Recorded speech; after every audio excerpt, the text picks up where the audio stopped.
we? Hawaii, the state of clean energy. Wednesday. Who are we? We're the Hawaii Energy Policy Forum. We're Think Tech. And Hawaii Energy. Yes, and that's Sharon Moriwaki over there, who is my Aloha. co-host and for these shows every Wednesday, our flagship on energy every Wednesday, 4 to 5 p.m. And today, two special guests, Les Taniyama and Sheryle Proper. Thank you coming down. Welcome to the show, you guys. Thank you. To have It's you a pleasure to here. be here. So I only have one opening question. Who are you and how did you get into the studio?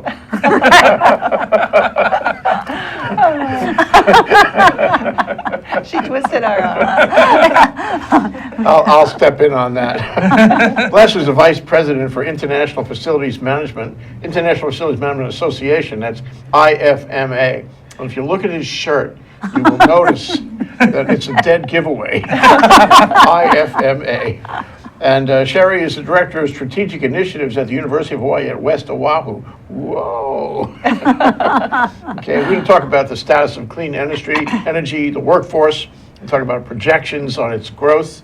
And, developing that workforce is so important to Hawaii. Its depth, Sharon, so much talk goes on about meeting the goals, and how wonderful it is to have clean energy. But this is where it happens. This is where it happens. This is where the rubber That's right. meets the road, where true. people That's right. learn about it and do it. Do it. Okay? Yes. So let's start with you, Les. What is IFMA? IFMA, well, we discovered IFMA a few years ago when we decided to embrace one of the organizations. We belong to BOMA, we belong to ASHRAE, the air conditioning people, and we've developed a lot of, as a designer, chiller plants, and owners have invested tremendous amount of money, millions of dollars, and what we found is over time, they went out of calibration for one reason or another, and we needed to up the level of those maintaining these pieces of equipment so that we can sustain the energy To make them efficiency. Yeah, Well, efficient, maintain yeah. it, because we're doing good job at designing it, implementing it, and operating it. But we're handing the ball over to the facility. But their level of understanding and knowledge hasn't kept up with the technology. It's high-tech equipment now, chillers, yeah. It's no longer the flip phone. Now we have to understand how to use the other features. Yeah. So it's the same thing with the chiller plant. It's not pushing that button anymore. It's automated. There's a lot of electronics, a lot of computers now. Software, all that, yeah. So we visited one of the World Workplace events that happened to be in Phoenix, Arizona, and we're just in awe. The people were not only embracing, the information was tremendous. So we decided to jump in and become members and find out more, and we found out there's accreditations that's available by the foundation. They actually have colleges throughout the United States with degree programs. And I said, wow, what a concept, because today's FM, like I told you before, is no longer that guy in the back with a rag in his back pocket, It's more, in many cases throughout the U.S., it's the guy with the tie. Yeah. And he has to have a strong understanding of finance and budget and accounting, along with HR and IT now. Never had IT before. Yeah. We had plumbing before, not IT. And air conditioning, which is so complicated, Yeah. and energy management, and now there's sustainability. And how do they keep up with it all? Yeah, well, if you're responsible for a building that, is worth a couple of $100 million, whatever the case may be, you have to have somebody up to the job. And that person has to understand the technology, the building, and how it all works together. I was active in BOMA, my real estate law career. Yeah. I was their program director for a long time in the 90s. And I remember this transition you're talking about. It was really a transformation from the guy with the rag in his back pocket to facilities management. And it was hard work, and you had to learn a lot, and you had to go to school all the time to keep up with what's going on. Yeah. And I think BOMA is probably a good good place to connect the dots on the way this technology has developed. Yeah. Well, and they're one of our partners. We just had an event where BOMA also engaged with us with a 3-day education event. It was a money-making venture, and we created 3 days of education in air conditioning. And we sold out all 3 days. Yeah. And it was for the benefit for IFMA-Hawaii to support UH West Oahu in that program. Okay, let's talk about this now. Okay, you have a connection with West Oahu. How did that Yes, happen? we do. My wife is the education chair for IFMA-Hawaii, and we sent her out and said, find the information of how we can get education improved in Hawaii for our facility managers. And she came back with a bunch of programs with IFMA, which are credentials, professional credentials that you can achieve to understand the components of what you need to know. And I said, okay, that's great. That's for the working professional. I see my friends in the facilities. They're on the peak of getting ready to retire. Who's going to replace these people? And then we found out that 50% of today's facility managers throughout the United States is on the verge of retiring.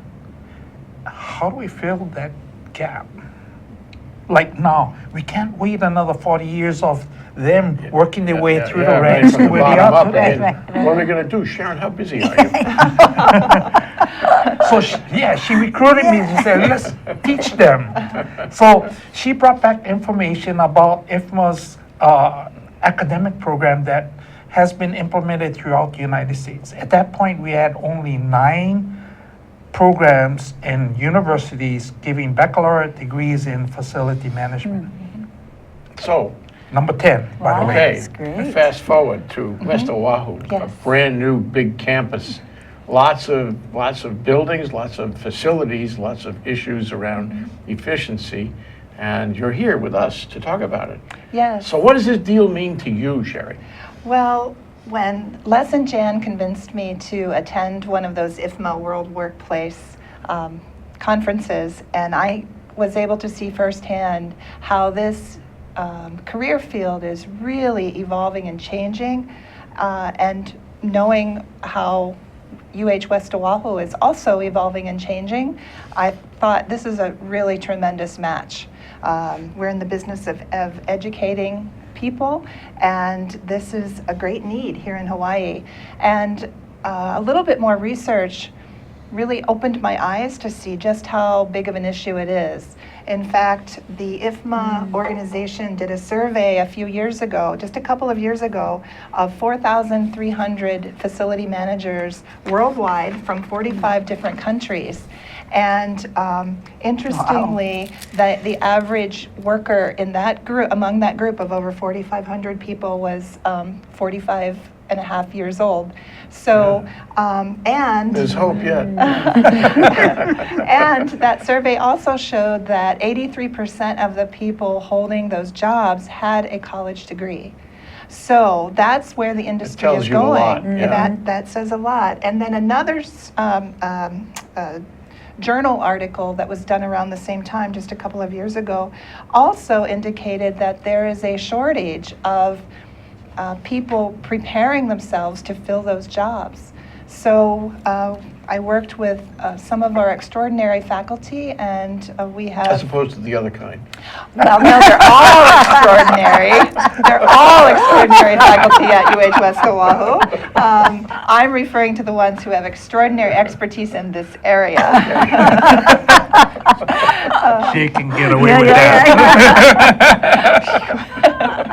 that. So we have started a new concentration. We have at our campus concentrations, more commonly known as majors. And in our business administration degree program, Bachelor of Arts in Business Administration, we created a concentration in facilities management. And we'll be sure to cover the 11 IFMA core competencies in that program through that concentration academic pathway. Has it started?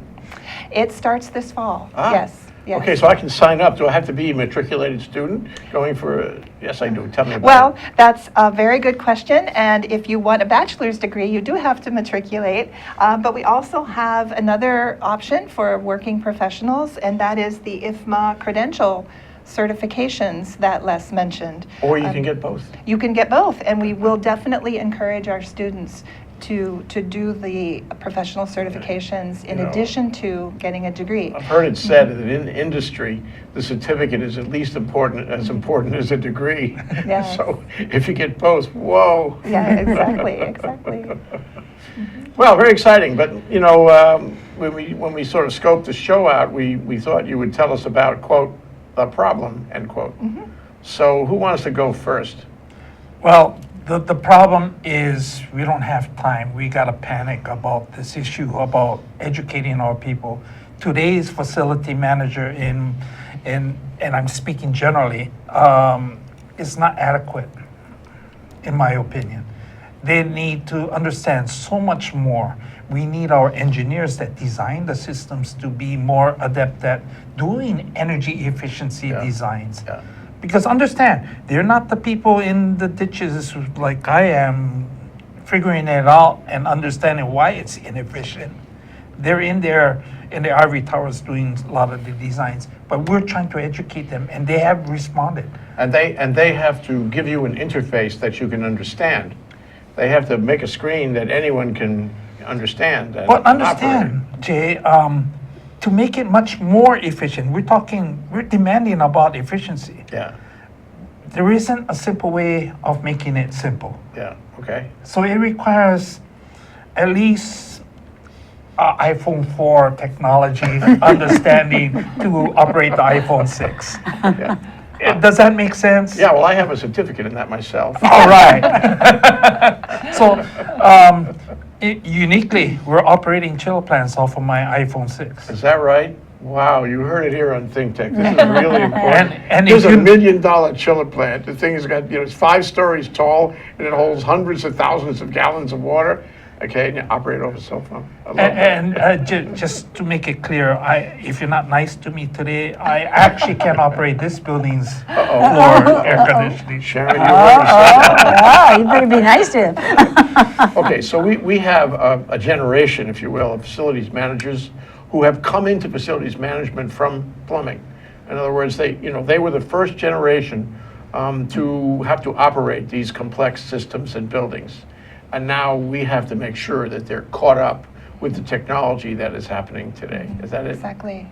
Yeah. And no doubt they do a great job at what they do. Yeah. And they've learned on the job, they've learned by doing. But as we look to the future, we can see a great need on the horizon. And it's happening now, and we want people to be prepared. So you're trying to wrap around not only technologies that exist today, but technologies that you know are going to come down the pike in the foreseeable future. Yes. Speaking of tomorrow and tomorrow's future, the other thing that I'm very concerned about and is dear to my heart is the kids today going away and going to college and not coming back or not staying here. We're all concerned about that, Les. Yep, and if we have a good portion of our facility managers leaving town or retiring, maybe we have a chance to replace them with our own.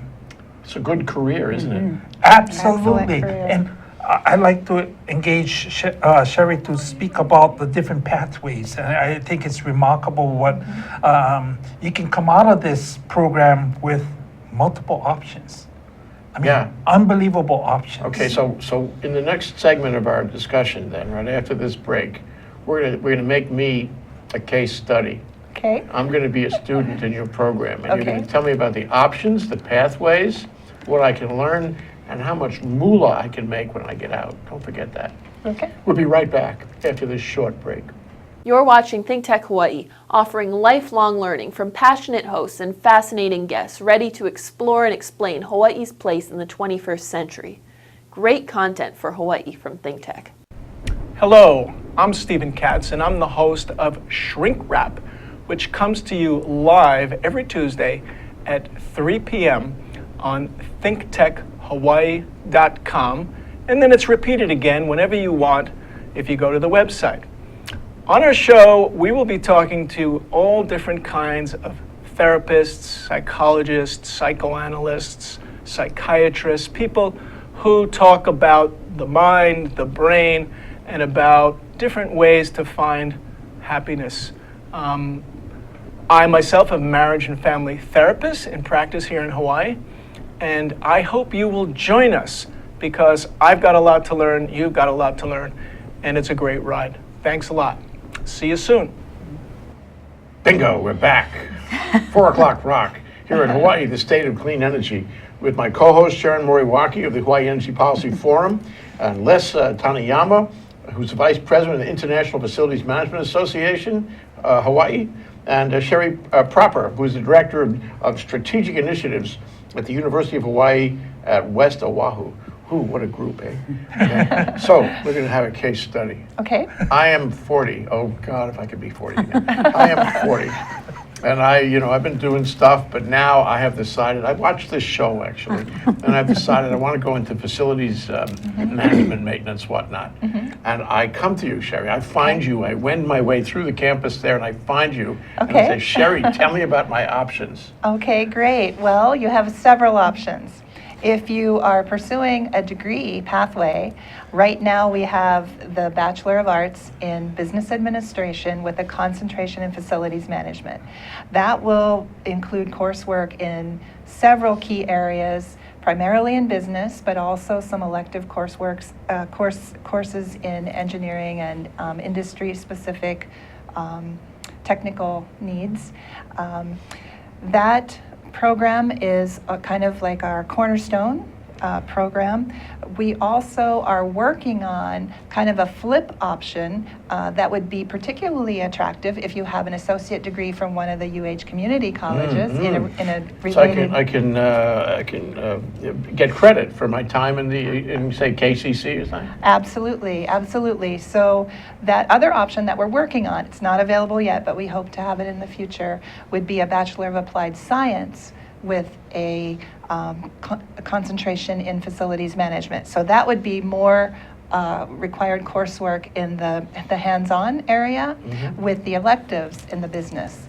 But the goal of both would be to produce graduates who have the competencies in all areas, especially those that are required by IFMA for a degree program, a degree pathway. So we would cover in either option communication, emergency preparedness, environmental stewardship and sustainability, leadership and strategy, operations and maintenance, and so on. Just a complete breadth of information.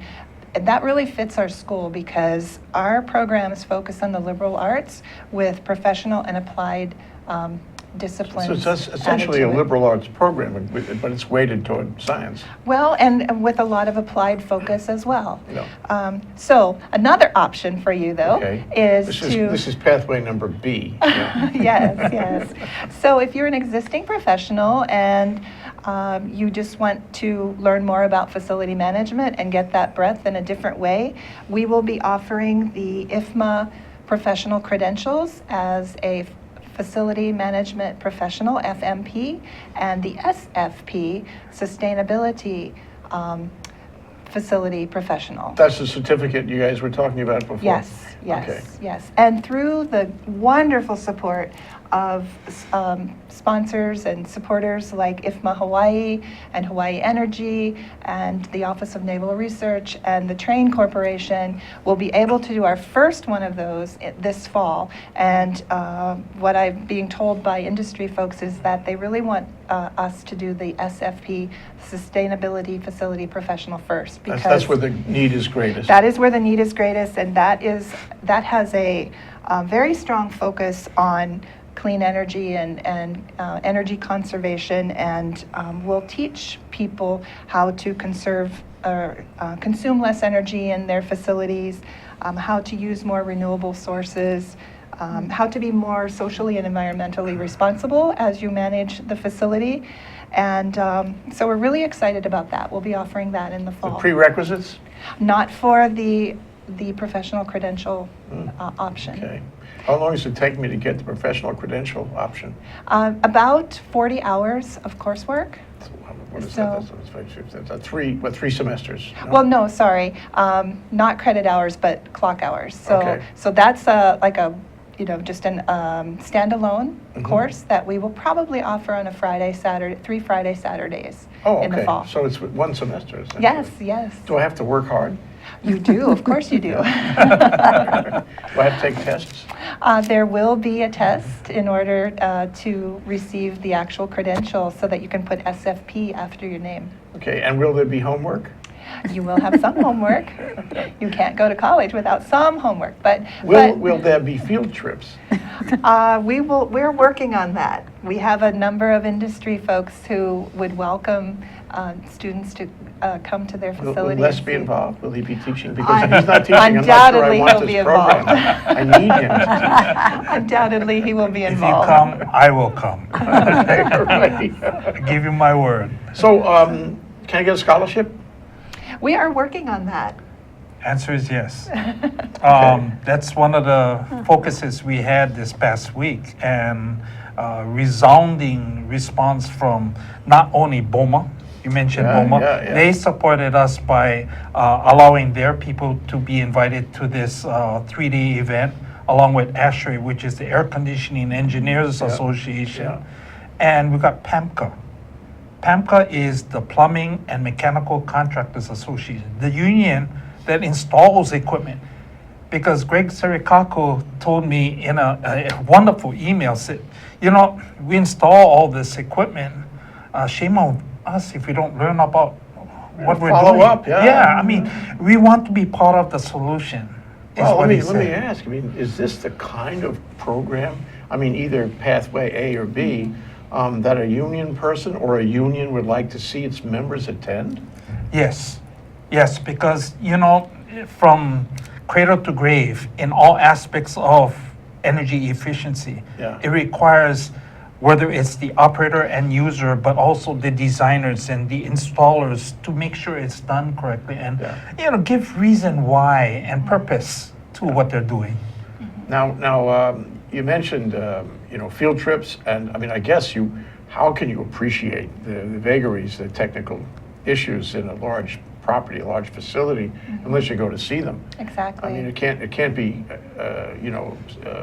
hypothetical. It's got to be real. So you can take me around. You're going to take me to see, some of the downtown buildings. You're going to take me to see the government buildings. Whoa, Well, we would like that. We hope that works out. Yes, definitely. That's a really great example of the public-private aspect of this program and how we are working with our partners to provide the most robust experience possible for students, whether they're the full-time degree-seeking student or part-time degree-seeking, or the working professional who wants a little more training. So yes, we're definitely looking for more partners who are willing to provide those experiences. So you will establish partnerships with these Yes. buildings, with the federal government, the state government, county government, because they all benefit by this, actually. Absolutely. Seems like you have a lot of demand, so how many courses or how many programs are you going to have, say, next fall? How many are going to be up and running? Well, we have just some of the introductory courses this fall, and I'm really delighted to say that in addition to the extraordinary faculty that have worked on this program already, who have full-time jobs in other areas at the university, we have just recently hired a new faculty member who will start with us in January, Dr. Jeffrey Rogers. And he has developed this exact kind of program at another very large university on the mainland. Perfect. So, You can say the name. I can say the It's name. okay. It's not a competitor if they're there and we're here. Oh, They're okay. way over there. They're way over there, Rochester Institute of Technology. Okay. So we're delighted to have Dr. Rogers coming to us in January. So he will be the lead faculty member who will take over and determine which courses, what sequence, what additional courses we need to create and add to the program. But what's really exciting is Dr. Rogers brings with him a lot of knowledge and experience. He has a PhD in systems engineering and master's degrees in engineering management and biological systems engineering. So That's a biological system. I don't know, but I'm sure it's going to bring I think additional that means getting the perspectives. schmutz out of the air conditioner. Perhaps, perhaps. Well, now, but what I would like to see, and what I expect you are doing, is that IFMA will be active in providing faculty for this program because they're on the ground. They're there. They know, A, how it works from a practical point of view, and B, they know the latest products involved because the products reflect the new technologies. Sometimes the first time you find out about the new technologies is when you find out about a new product, right? Exactly. From some company. So Jay, you're exactly correct because he comes from IFMA and it's how he discovered the opening and the opportunities. So that's wonderful. The other thing that IFMA provides as a member, you have tremendous access to a number of information. One of the biggest things is JobNet. You can post jobs and also look at jobs specific to facilities management. And I went through it preparing for today, and I've seen jobs as high as $60,000 to $70,000 starting. And starting. that's not bad. No, that's not that's bad. good. Yeah. That's the kind of job, we'll talk more about this, that's the kind of job that is likely to keep our kids here, that kind of job. Well- Likely to keep me here, and Sharon too. Well, the other thing about IFMA is they have what they call communities. And what the communities does is you have communities like in institutions, all our universities. You have the utility communities as well as banking and hotels. You can collaborate with them throughout the world. Yeah. They have similar problems. Yeah. You can talk about them. And this is what IFMA brings to the table. Well, you know what else I assume you're going to have? There are organizations around that are not only familiar with the technology, not only familiar with the systems, the way to do efficiencies, but who actually stay up till 2 o'clock in the morning trying to figure creative solutions to these efficiency problems. And I'm thinking of Hawaii Energy, because Hawaii Energy they didn't come today, but they come usually every Wednesday, and they tell us about some incentive or some solution to make things more efficient, and to get the word out about efficiencies. So for example, there's Ray Starling, there's Ray Starling Ray there. is here. Oh, there's Ray. You He have a runs megawatt? Hawaii Energy. Hi, Ray. He could be a great teacher of this program. And if you don't mind, I'm going to introduce you to him right after the show. Exchange business cards. No, but what I'm saying really is, though, there's a lot of talent in the community Yes. been involved in this. A lot of people in BOMA and NIOP also, for example, who know a lot about it. And it's that practical and creative, solution making that you can capture for this program. So when they get out of school, they're more than just book learned. They know how it works on the ground. That'd be really valuable. And if I were a building, an employer, an asset manager, what have you, I would want that in your Yes. graduates. I would want them to demonstrate to me that they had on the ground knowledge. Yes, definitely. We want to combine the book knowledge that works toward a degree with that hands-on experience and seeing with your own eyes. So yes, we definitely want to include that as part of the program. So how do I apply here? I call you, Sherry. I call you Les. I call you together. What do I do? Absolutely. You can call me and I'll be referring you through the program through Sherry in regards to credentials. You can call me in regards to membership and understanding what IFMA can provide, not only here but worldwide.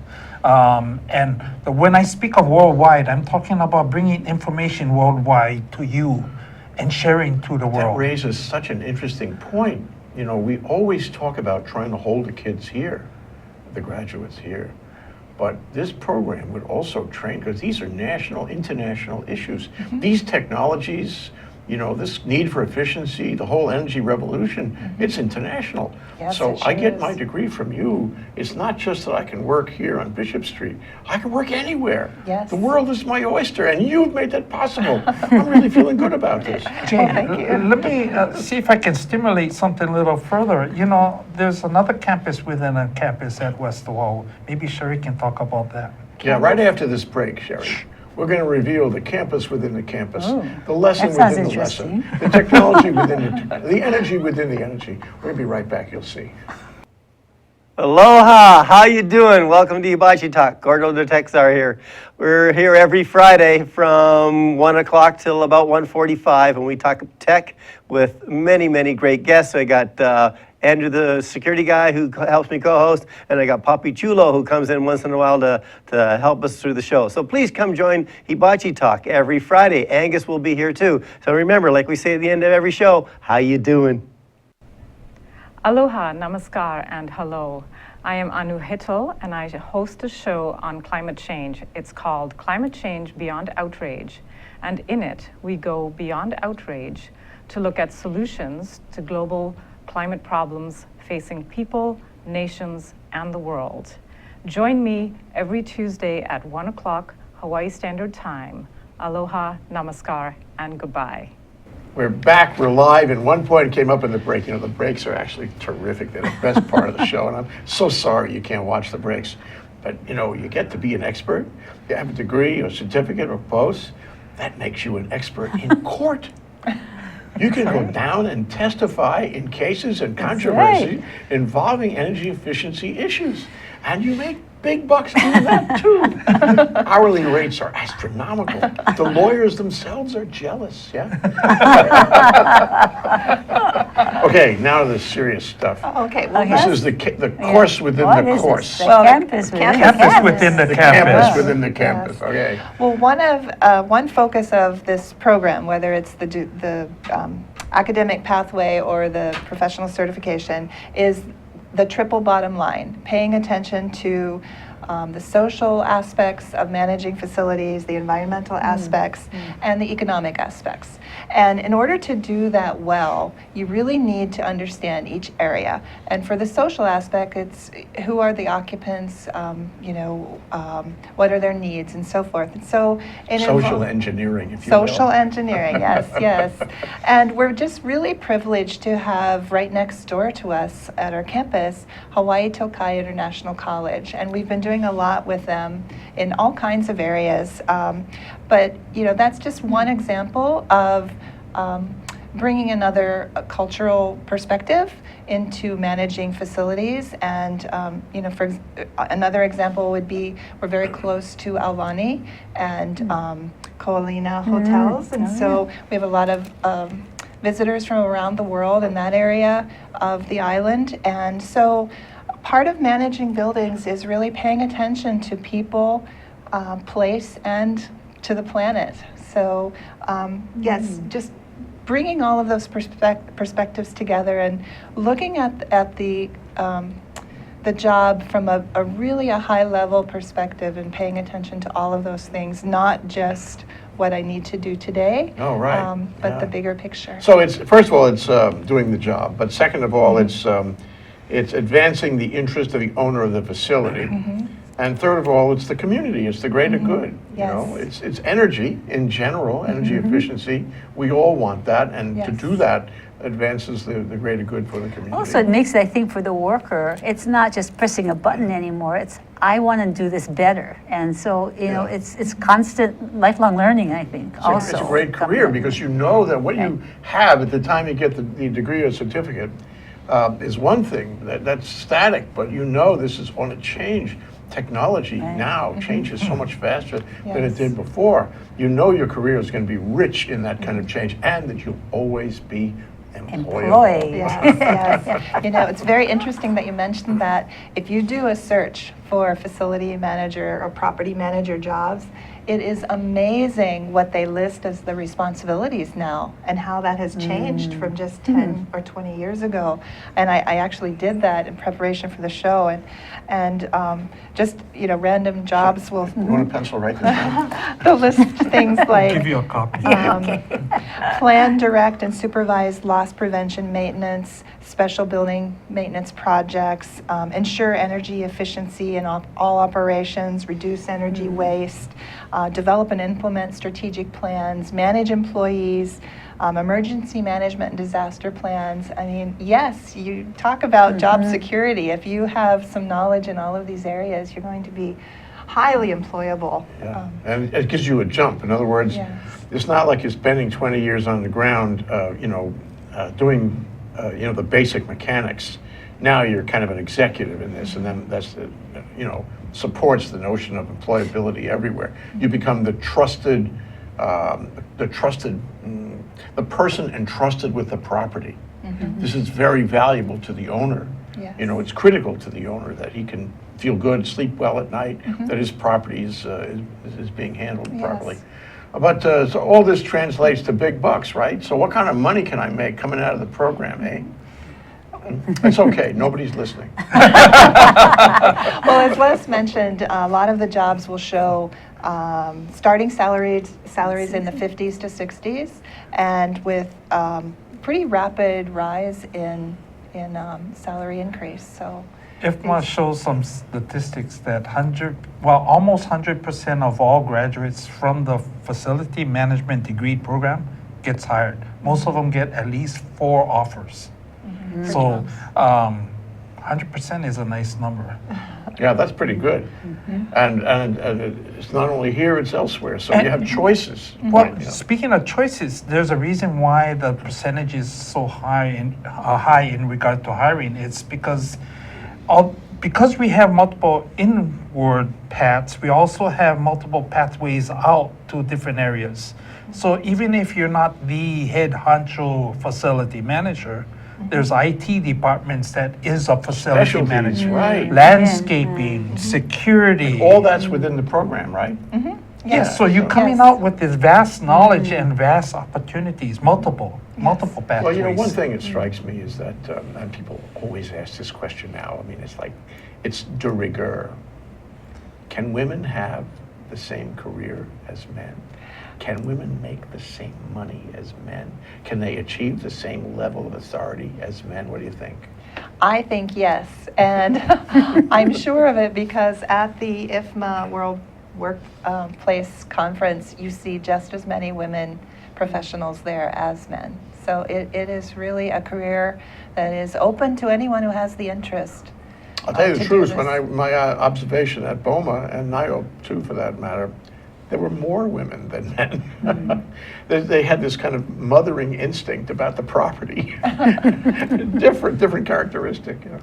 But I think I agree with that. I think this is a great opportunity. It doesn't matter what you are. I can add to that our good friend Derek Sonoda, who you also know. Yeah. We went to that conference and we sat in this big arena, and right in front of us was like 15 gals and 1 guy.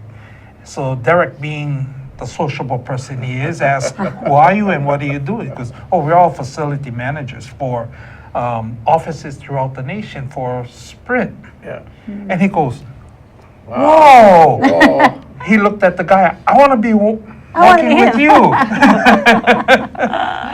So, but this raises also the notion of, you can only cover so much in this class. You're not going to be able to tell them, every technology, and you're not going to be able to tell them the technologies that haven't come down the pike yet. You only know there are other technologies coming down the pike. So, to me, it raises the issue of continuing facilities management education. You take the degree, but that's not the end of it. If you Right. want to be a good professional, you have to keep in touch. How do you offer that? Yes. Are you going to offer that? Yes, well, we will be offering the 2 IFMA certifications, and we will also be preparing students to take a 3rd one, the Certified Facility Professional. But that does require work experience, so we can't quite see some of the more traditional students through that, but we will help them get prepared so that once they do have the work experience, they can get that as well. And we definitely will encourage students to take, for example, the building operator certification and other professional opportunities that they have in that area. But you're absolutely right. This is Every year I should go back for a week or 2, right, and get current, don't you think? I mean, So Well, is that relationship well, with IFMA yes. something where you constantly improve the and- program, or You'll be You're offering perfect more. timing. Yes, IFMA provides a number of things, and one of the big things that I'm really proud to delve into online is they have a knowledge base, a ton of information that's coming out real time from throughout the country from fellow facility managers about problems in products and technology and even designs, white papers demonstrating how equipment are being designed in. So that's just one way. The other way is, like I said, these communities at World Workplace is our big event. We have these communities come together, like everyone in the hospitality will huddle in a room and talk about their They problems. have common problems. Yeah. Yes. And that's really great. powerful. I keep thinking of Honolulu seawater air conditioning, okay, as a kind of case in point about the changing technology. So we have, for example, down here and other places, probably in Waikiki too, these large buildings with great demand for air conditioning. And that's part of what Hawaii is these days, especially in the schools, actually. But seawater air conditioning comes in and says, we're going to give you cool water. It's going to be at the temperature you want and the quantities you want, and we'll even put it at the pressure you want. So, we'll put it up here 30 stories, no problem at all. But in the process, your chiller, for which you just paid $1 million, is no longer necessary, okay? And we have different technology. Now, I would call that disruptive because, the landlord and the entrusted manager, they thought the chiller was a good idea, but here they're being completely disrupted. And now we have a whole different model that may save money. And so, I guess I put this question to you. Technology moves so fast these days. Not only does it move fast, but it moves big sometimes. It moves disruptively sometimes. How do you cope with that? I mean, isn't that kind of a threat?